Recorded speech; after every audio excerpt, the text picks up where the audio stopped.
Just a couple bad weather fans representing New York, talking all things sports. Man, what could go wrong? We got Alex, who's a fan of the Knicks, and Mike of the Nets. The yin-yang of the tri-state, place your bets on the Yankees, Giants, Mets, or Jets. Yeah, you should listen if it's sparking your interest. If you made a vow to your team, don't break it. Bad weather fans is the relation.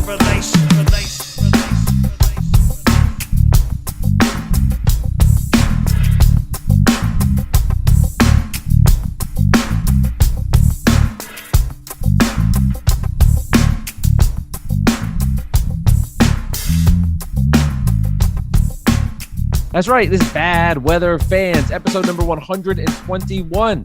Mike Biseglia, Alex Benezowitz, and the NBA Finals, game number 5. We're actually recording this before game 5. We will not be talking about Nets or Knicks in that game because none of them made it.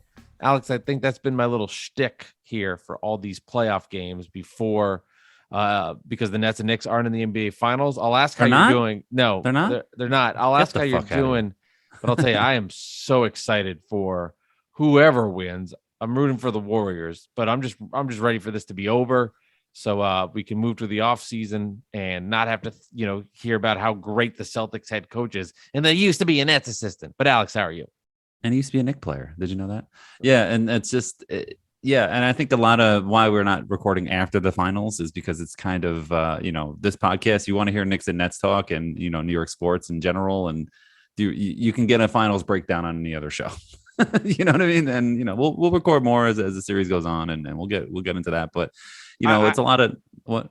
I love something that you brought up though about how people, and I couldn't agree more with you. And you don't know what I'm about to say, but I could not agree more with this your sentiment. The obsession, and I did interrupt you, so it's okay. Go ahead. Yeah, it was deserved. The attention that. And the topics on players and ratings in the moment of, is this their best game ever? Legacy debates. Is this complete the legacy? Like we are prisoners of, we as people don't do a good enough job of being in the moment, me included, but this is out of control where you can't, after a game, it has to become, where is this? All time. Yeah. Or like, is Steph a top 10 player now? Is this to that point, which I think, Steph Curry is the epicenter of all of these, which is really funny, is one I heard was, after a Celtics win, it was like Steph Curry in NBA Finals. Is he really that great? Can he win a championship if Kevin Durant's not there? Then he'll win a game, and it shifts to, is Kevin Durant not as great as we thought he was? Could Steph Curry? And it's like, you could find any way you want it. One's negative towards KD, the other's negative towards Steph based on wins or losses. And it's just disgusting.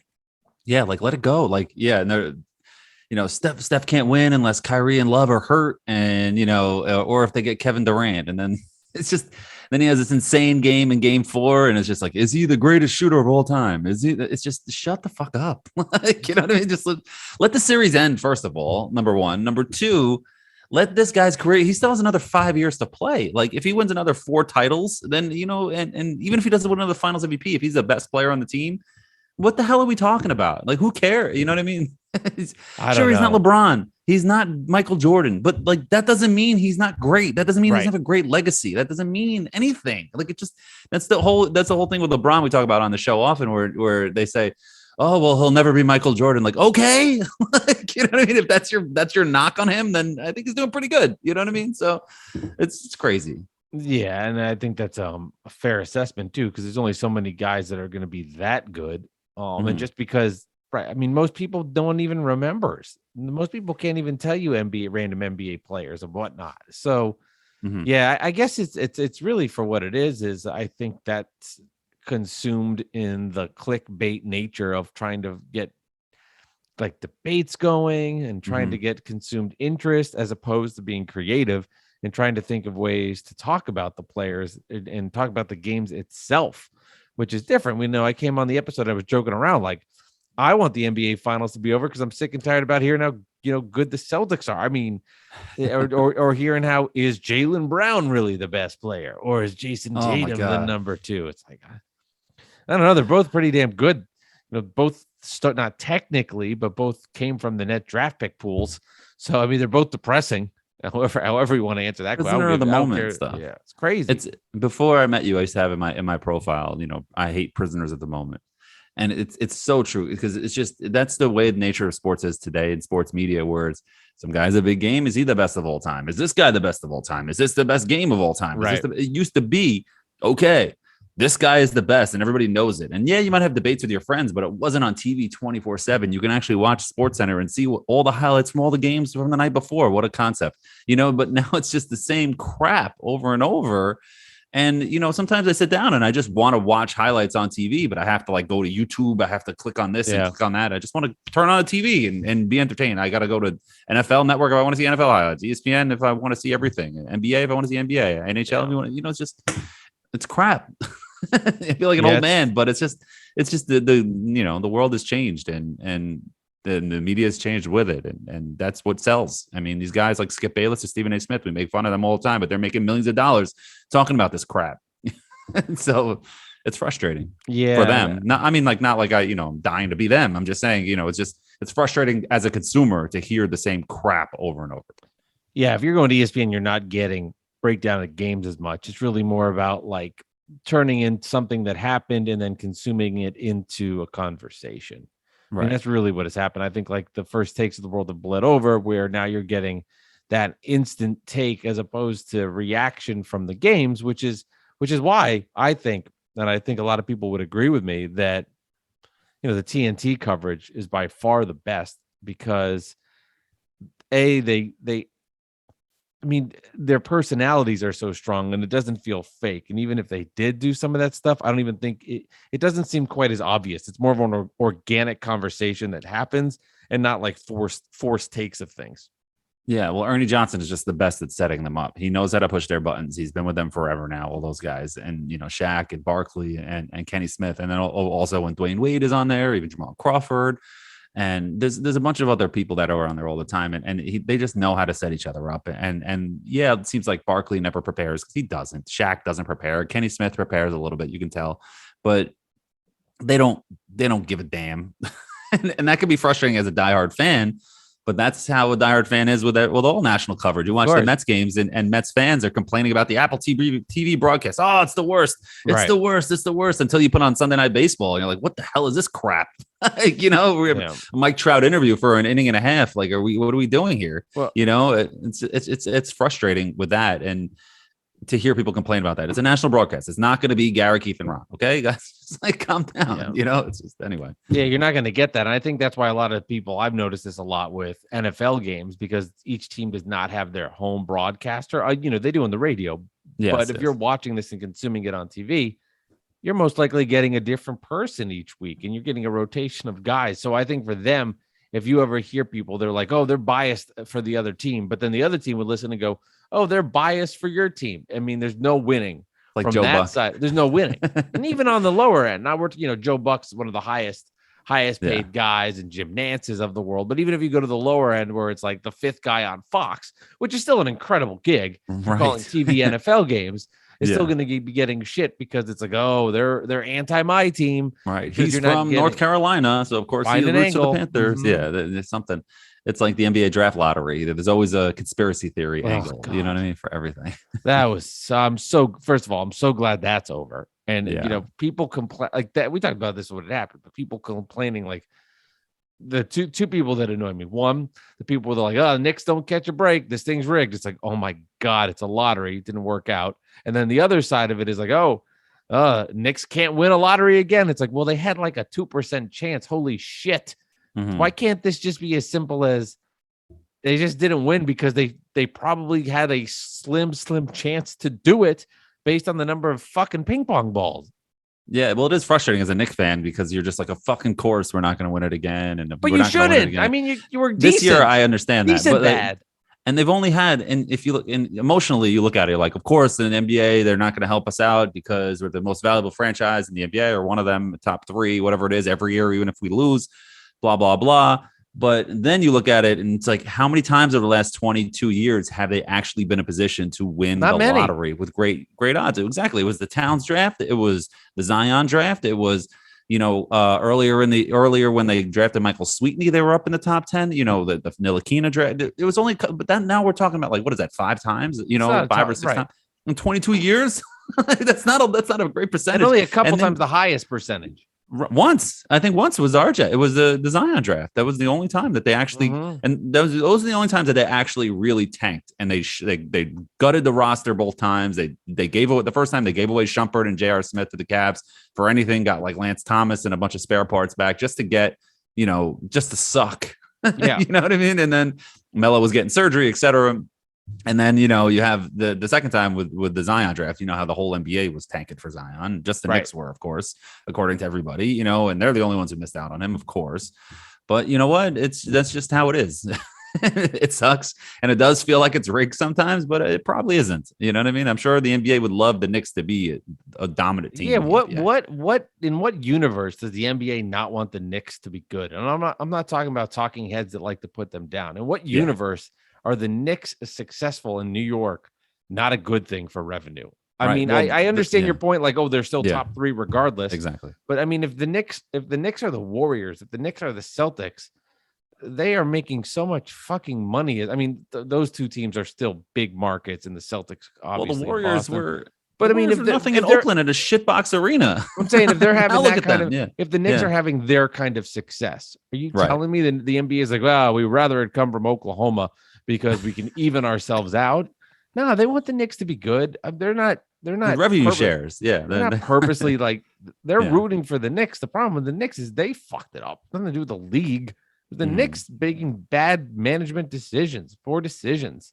Well, they've been better lately. They're just kind of like regular bad and getting better. And I mean that in a loving way where it's like, yeah, they got young players, they got some talent, and they develop, but it's not all the other bullshit that occurred over the last 20 years with pockets of success in between there. I mean, that's really more of it from Isaiah and Phil and all that garbage.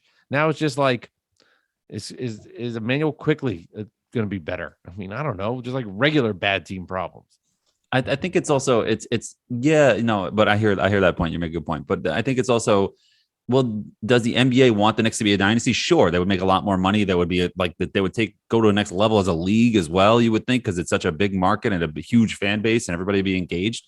But at the same time, the Knicks being the worst team, one of the worst franchises for the most part over the last 22 years, hasn't hurt their bottom line as much because they're still so valuable. Where a team like, the New Orleans Pelicans, if they bottom out again, or the Thunder, they bottom out again, they might have to move the franchise, and then it's costing the league money, and they might lose a fan base. And then where's this team going to go? Like, you can't fold teams anymore, so it just becomes, and they're trying to add teams in Seattle and Las Vegas. Those are the rumors. So it's just, the Knicks, even if they're the worst team, they're never a threat to move. They're never a threat to be horrible and be out of the NBA. They're not going to move the Knicks to Oklahoma City. You know what I mean? You're not going to move the Knicks to, wherever, Kansas City, I should say.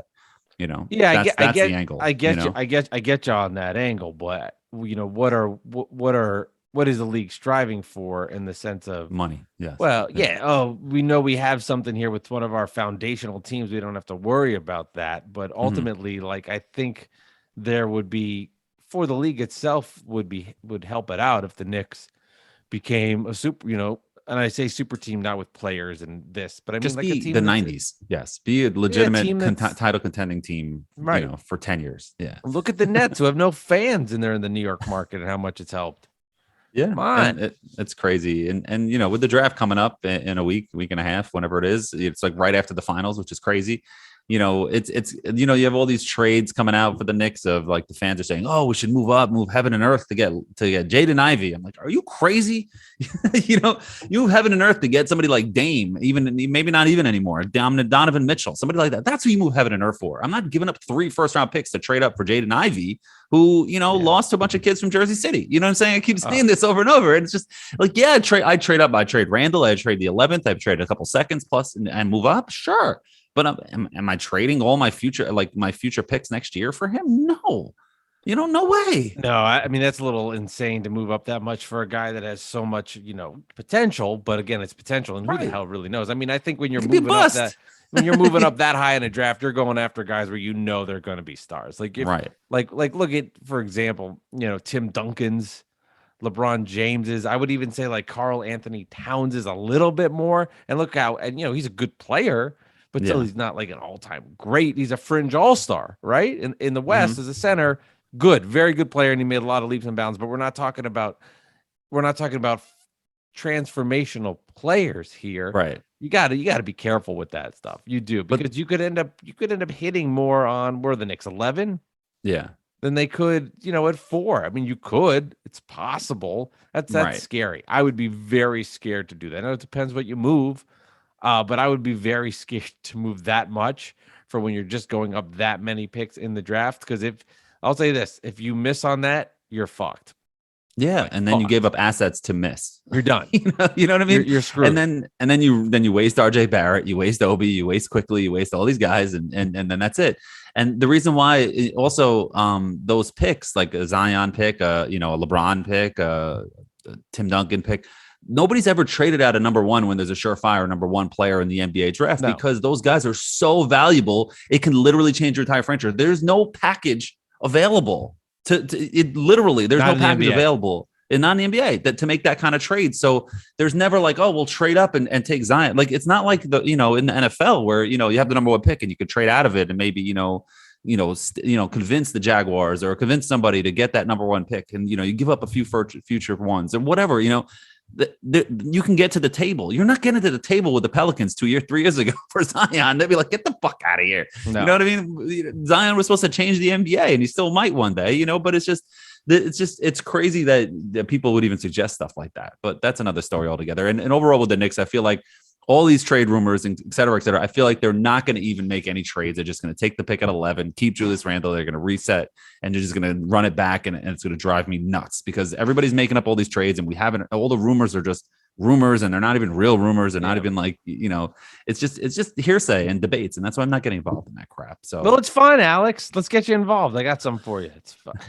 Nets don't even have a pick. So yeah, they deferred on the Harden deal in the Philly trade, which was a smart thing to do. Which is a smart thing to do. And the Nets drafted 3 rookies and 1 second rounder that made it. So they have 4 rookies on the roster, as wild as that is from last season. So it's not like, in a sense, you could think they got younger there and they don't need more rookies. They got other things that they need to fill out the roster for. But yeah, it's fun to come up with trades. I saw one I liked, Alex. Yeah, and this was a guy that you don't know. Well, Tommy Beer, my best friend. Yes, he actually had one. I responded. He liked it. Usually, I respond. He doesn't like mine, but it was some trade response back and forth where Julius Randle and Malcolm Brogdon were the key pieces. Actually, okay, this makes a little sense to me. Like, yeah, somebody sent me a screenshot. Coonies sent me a screenshot of Tommy Beer, or it was somebody else. I don't remember who it was. I like the deal. Aram. It was my boy Aram, but I don't remember who it was. That they said that he put out a tweet that was Julius Randle and Jericho Sims for Gordon Hayward. I'm like, what are you like? What are you nuts? I would trade Randle for Hayward straight up for if you can do that. But yeah, I would give away Jericho Sims, and then what are you doing with Mitch? Are you going to get rid of Mitch and Jericho Sims? And then you're screwed. Yeah. Well, that's the problem. I mean, you don't. Yeah. Right. I mean, like the team that wants Gordon Hayward on their roster. He's got 2 years left. 30-something million. But here's a team that's on the cusp of a title, and they can just swallow it. Yeah, it's worth it to them. Like the Warriors next year, if they're like hypothetically. Yeah, like the Warriors, or let's say the Nets are like, we get this guy. He's big. He's size. He can spread the floor, hit threes. We'll take the hit. Yeah. Joe Tsai's not going to be cheap. This is what we do, and this will help the Nets get that kind of like a better version of what they had last year in Seth Curry and Joe Harris. Okay, you make the move, but not a team that's. Like for the Knicks, it does them no good in the long term. I mean, I guess you can make the argument that he pushes them up a little bit, and then his contract comes off the books, and it's a better version than just having Randle. But right when you're adding in a 20-year-old or whatever, however old he is, I mean, you're giving him up, and it was like that pick was never even existed. Yeah, especially if last year you took Jericho Sims as one of your second round picks. You had 3 of them. You took Jericho Sims, you have Deuce McBride, and then you stashed a pick in Europe, Rokas, whatever, Jakabides, whatever his name is, and he hasn't even showed up, and he's not showing up this year either. So that's a wasted pick too. So then you're gonna only 2 picks to get Gordon Hayward. Like, what are we doing? You know what I mean? Just that was a wild one. People just putting out anything now just to get attention. It's like clickbait bullshit. You know. Well, NBA draft day will be fun because it won't be. There's never any good trades. I say it'll be fun, but there's so many trades, but never any good ones. Good. There're never any fun trades anymore. It's all like we have a trade. And then, the Rockets have sent their 2028 second round draft pick to the Minnesota Timberwolves for some cash and a cheeseburger. You're like, fuck, that wasn't that good. Damn it. But you get all excited. Like when the guy comes up, it's the deputy commissioner. I'm spacing on his name. But he comes up and you're like, we have a trade. And any good trade's going to come you're going to hear from Shams or Woj hours before. Nothing fun happens anymore. It's just those kind of minimal deals. Everything is going to happen to lead up to the draft once the finals are over. I know there was a trade today where the Thunder traded. I was surprised by that. They traded a pick and the number 30 this year, I think, to Denver for J. Michael Green and a future swap or something. But the key to that deal is what's that? J. Michael Green's out for the season. Oh, gotcha. So the Thunder are just trying to get that salary floor in there. So the Thunder really need to fold as a franchise. Or when are they going to start to try to win? What are we doing? Well, they won in New York last year. That was a great Thunder. Well, that was one of my favorite Knick losses of the season. That was horrible. That was great because the Thunder, weren't they missing half their team? I think Shai was out. Yeah, they were missing all of their better players. The Thunder almost beat the Nets. Giddey crushed him. Giddey, right? Josh Giddey crushed him. Oh, he was awesome. But he's a stud, and Shai's a stud. But you know what? Shai's getting like, you just wasted 3 years of my career. What the fuck are we doing? No, they have to hit on picks. They got to. I mean, they got to keep building on picks. Everybody basically, I mean, everybody wants to be Oklahoma City from when they nailed it 3 straight years, and the Warriors when they nailed it. I mean, for the Oklahoma when they got Durant, then the Sonics, Russ, and then James. I mean, that's almost impossible to do. And Ibaka, and then I mean, it was unbelievable. They drafted Jeff Green also, who was a good pick. You know what I mean? Jeff Green. Was he? He was there. Jeff Green was a Celtics draft pick. No, he was traded there. He was traded to the Celtics. He was traded to the Celtics. He was drafted by the Sonics. You're right, because he was teammates with Durant. Yeah, he was drafted and traded to the Celtics for Kendrick Perkins and I think Nate Robinson. And that's when he had the heart issue. And so it was like the Celtics hated that trade. The fans hated that trade. And then he had the heart issue. There was like, oh, shit, that sucks. Like, let's not make fun of this trade anymore, you know? And the Celtics. Go ahead. No, you go. I was going to say the Thunder. I just looked it up. The Thunder went on a run. So their first round picks were Kevin Durant in 2007 was Sonics. And then Russell Westbrook, Sonics, and Serge Ibaka in the first round. Then they went James Harden, then Eric Bledsoe. And then Reggie Jackson, then Perry Jones, nothing. Then Steven Adams, then Mitch McGary, then Cameron Payne. Then it just started to get like nothing picks. But that's a run where it's so Durant, Westbrook, Harden, Bledsoe, Ibaka, and Reggie Jackson. That's an unheard of run where you're drafting starting players, 3 Hall of Famers. Yeah, and even Reggie Jackson, Eric Bledsoe, they were 18 and 24. Very good NBA players. Very good players. That doesn't happen. And now you're drafting guys like, they had last year, they had 1, 2, 3, 4, 6 draft picks. And only maybe Josh Giddey is good. They had, I guess they traded away a few picks. Well, I guess McBride and Jakabides were technically Thunder picks. And so was Quickly, by the way, which is crazy.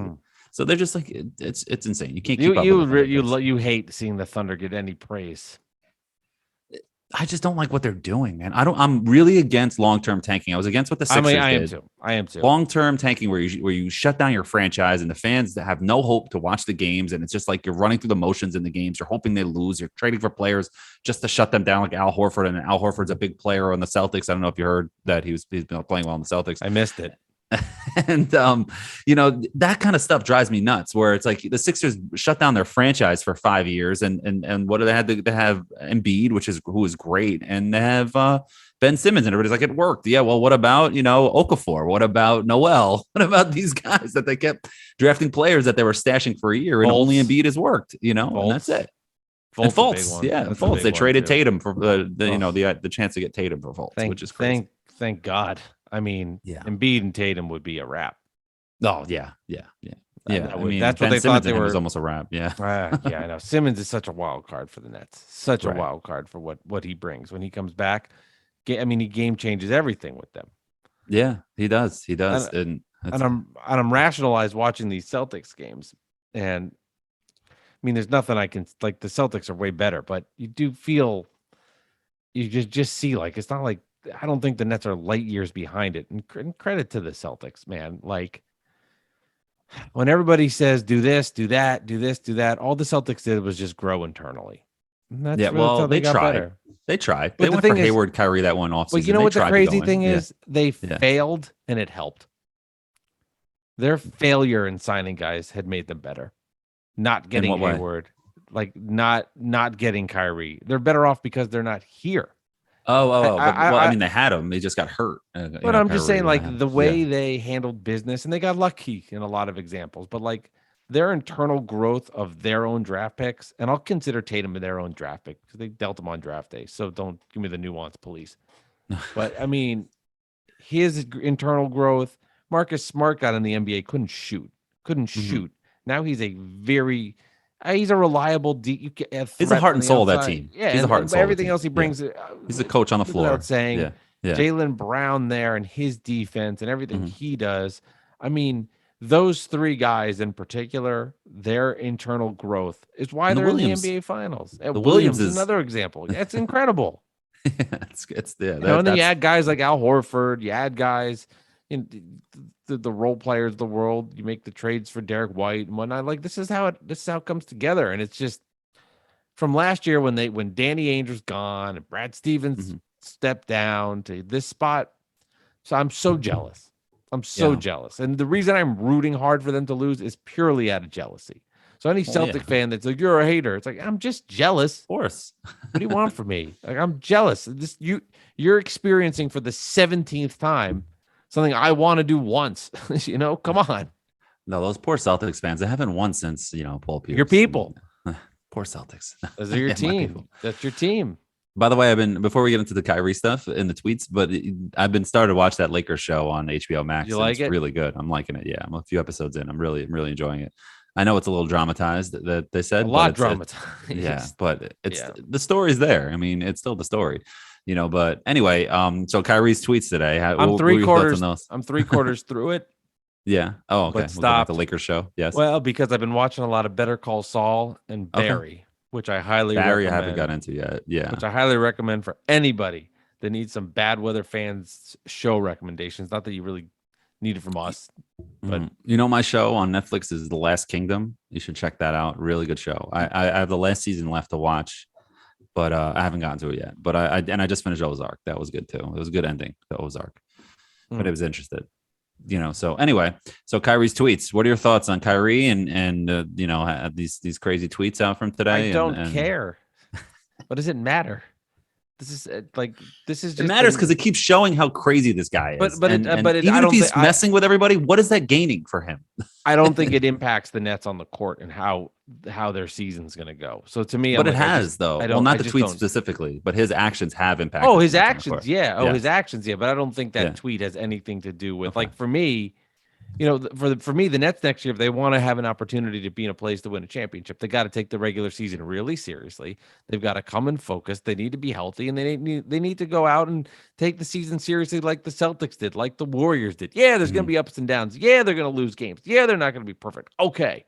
But they got to take it seriously, right? They got to go in there and be invested. And Kyrie Irving has to go in and play defense. Like, for example, if anybody watched the nationally televised game where the Nets beat the shit out of the Philadelphia 76ers, do you know how great Kyrie was in that game? Not just offensively, but defensively, he was tremendous. That's what they need. They need that consistency. And I'm not saying he's going to go out and have to give you that defense every day. It's the NBA. I get it. I understand how it works. But that's what they need from him, to go out there and have those kind of moments, and then for the team to be all together and make good decisions from the front office and bringing in veterans that work better. I'm not going to be too concerned with a Kyrie tweet. We all understand that stuff. I mean, to me, that's just, if you don't like him, you'll use it to fuel you, to show how annoying he is and how bad of a teammate he is. And if you love him, you'll spin it and defend it, and you'll say it doesn't make a difference. He's a great player. He's an all-time this, all-time that. I think the Nets just have to go in and take the season seriously. But I think a tweet from him, like, okay, we get it. There's nothing you could, doesn't impact my feelings on the 2022-2023 Nets. Well, we'll see. But can I read these tweets now, just since we talked about it, just Yes, for the please. audience? So he's at Kyrie Irving, if you don't know. He goes, first tweet 7 hours ago. Oh, what a sight to watch some human beings in our world/society really attempt to play the role of God/creator. Damn. Your ego and insanity has to be out of this world to think you're more powerful than our source, Mother Earth. Okay. And then he goes, same 7 hours later, or 7 hours ago as well. He goes, I thought Mother Earth belonged to the people. Why am I paying to live here? With a shrug emoji. Oh, let me guess, because that's just how things are, in quotes. LOL, FOH, fuck out of here. So maybe Kyrie doesn't understand taxes, how that works, or that he could live for free somewhere if he moved to like Antarctica or like under a bridge somewhere and he didn't want to pay taxes. You know, he could do that. But if you want to have nice things and do nice things, you got to pay the piper. Well, yeah, we live in a capitalistic society where you got to work hard. You know, there's a lot of different things. I don't want to go deep into it and all of this stuff. But yeah, even as cavemen, you had to pay to live places because you had to go. You got to feed your family, and keep your land. You know what I'm saying? I wasn't around back then, but you know what I'm saying. It's just an insane thought. It's just what do you? The point I'm trying to say. I'm sorry, then I'll let you go. The point is, like, what are you gaining by doing this? You're a free agent. You need to sign your contract. You're trying to get a long-term deal from the Nets. What are you gaining by doing this? What is Kyrie gaining? Nothing. But then why? Like, why are you trying to stir up shit? Like, what are you doing? You're trying to fuck with people? Like, for what?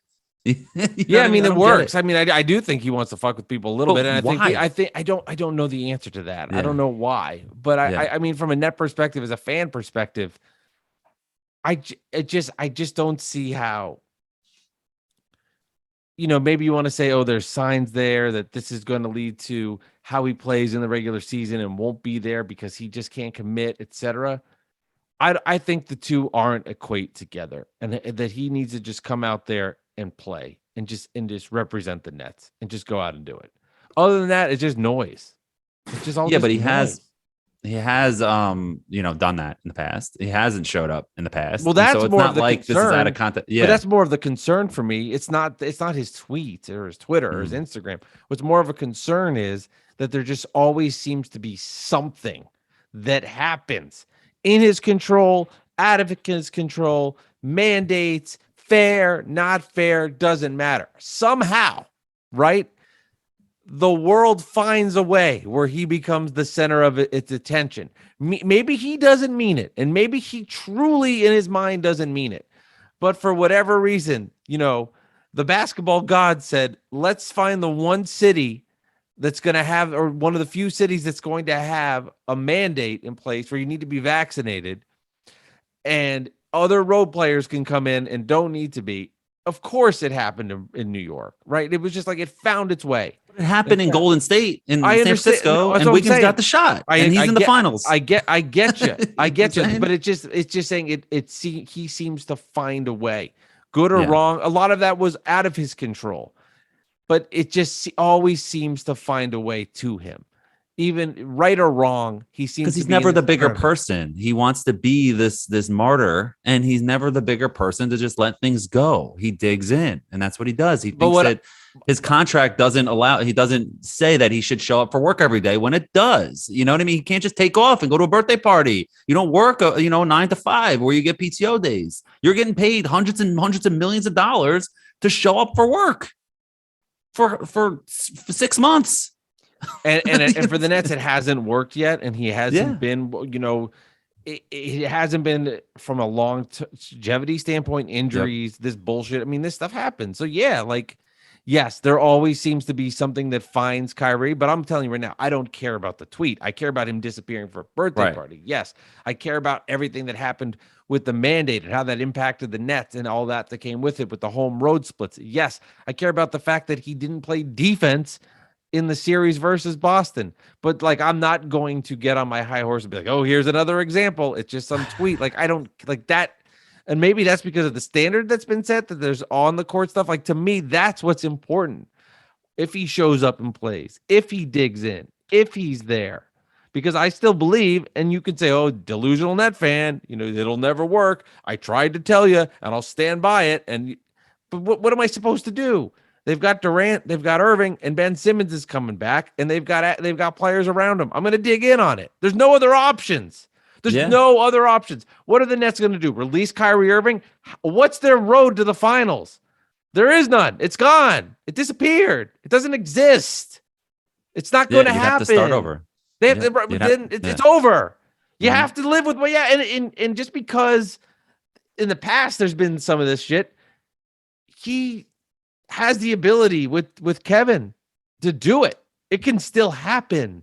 So you got to dig in on it. There's no other choices. And nobody has been able to come up with anything that equates how the Nets not just, I'm not going to say improve, but have some sort of equal value or a little bit below, and Kyrie Irving's not on the Nets. Nobody's come up with anything.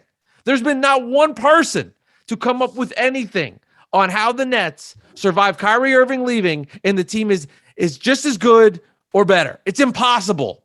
They got to live with this. This is their squad. This is it. And when the 2022 and 2023 Nets arrive, we're going to be like, all right, Joe Harris is back. All right, we've got Ben Simmons healthy. Let's go out and roll, because the Nets got embarrassed by the Celtics in 4 games, but every game they were competitive. This is not a team that was a 7 seed last year that's going to be a 7 seed again. If they take the regular season seriously, if they take this shit with meaning, they can go out, and I'm not going to say win it, but they'll be in it.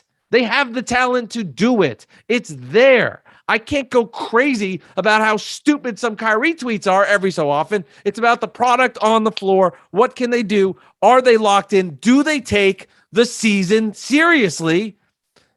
And then hopefully, a year from now, we're doing Bad Weather Fans. It's Nets versus the Utah Jazz in Game 6 of the finals, because RJ Barrett's led Utah because he's been that improved. I knew that you were going there somewhere.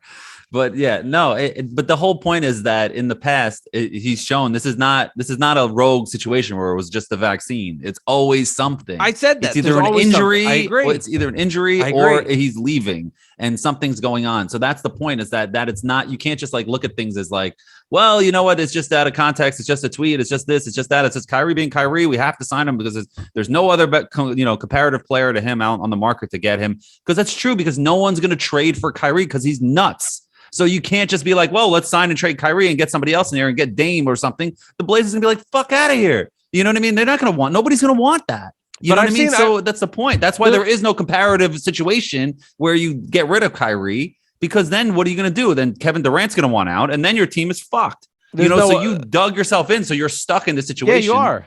But yeah, you're stuck in it, but I don't think it's as bad. I don't think it's as bad as the outside wants to look at it and say it is. I think the outside wants to be like, ugh, this has no chance to succeed. I've seen everything I need to see. It's impossible for Kyrie Irving and Kevin Durant to have an opportunity. Impossible is a big word. It's like, this can't happen because I've seen enough. I've seen everything I need to see with Kyrie Irving and the Nets. They can't win. They're stuck in this mess. This is where they are. Like, it's not that.